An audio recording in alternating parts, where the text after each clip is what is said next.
I'm the great and famous George. George Washington? No, King George III? no, Curious George?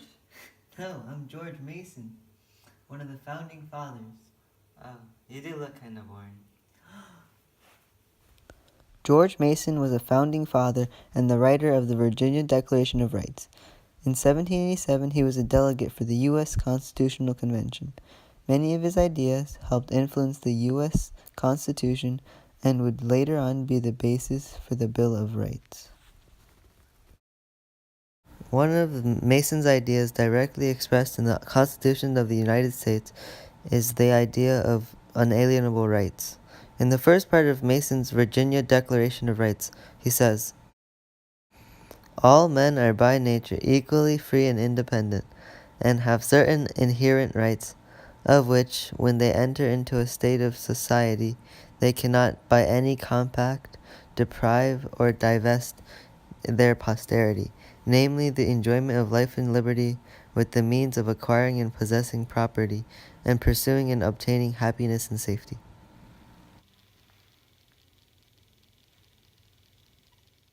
The augmentation of slaves weakens the states, and such a trade is diabolical in itself, and disgraceful to mankind. Wait, who's that? Oh, that's my unpaid worker. Right, unpaid worker?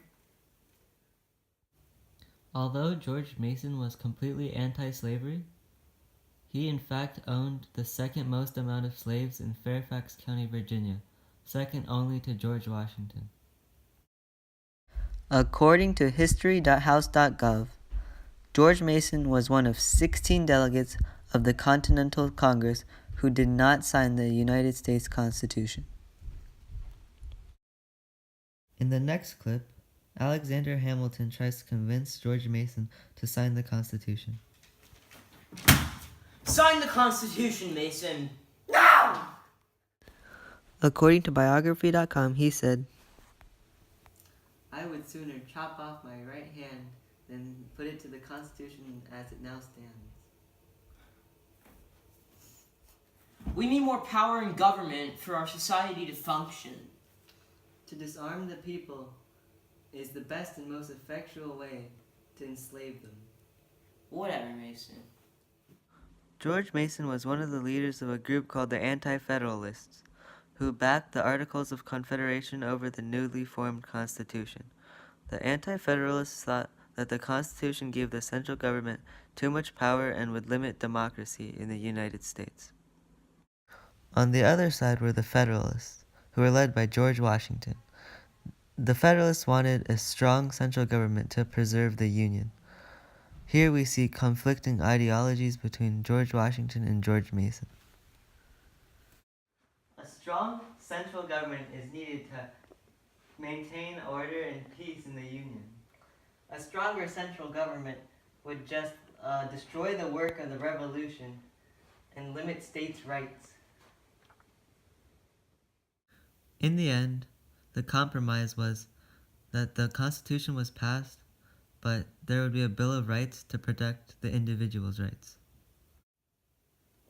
Another quote written by George Mason in the Virginia Declaration of Rights is, "The legislative and executive powers of the state should be separate and distinct from the judicative, and that the members of the two first may be restrained from oppression. By feeling and participating the burdens of the people, they should, at fixed periods, be reduced to a private station, return into that body from which they were originally taken, and the vacancies be supplied by frequent, certain, and regular elections, in which all or part of the former members to be again eligible or ineligible as the laws shall direct." This quote shows that George Mason felt that there was a need for separation of powers in a federal government. All in all, George Mason was significant to the founding of the United States because of his idea of unalienable rights and his stance on the power of states over federal government. So I get it. You're an anti-federalist who influenced American ideals on the Bill of Rights. Yes, and I also advocated for the separation of powers in federal government.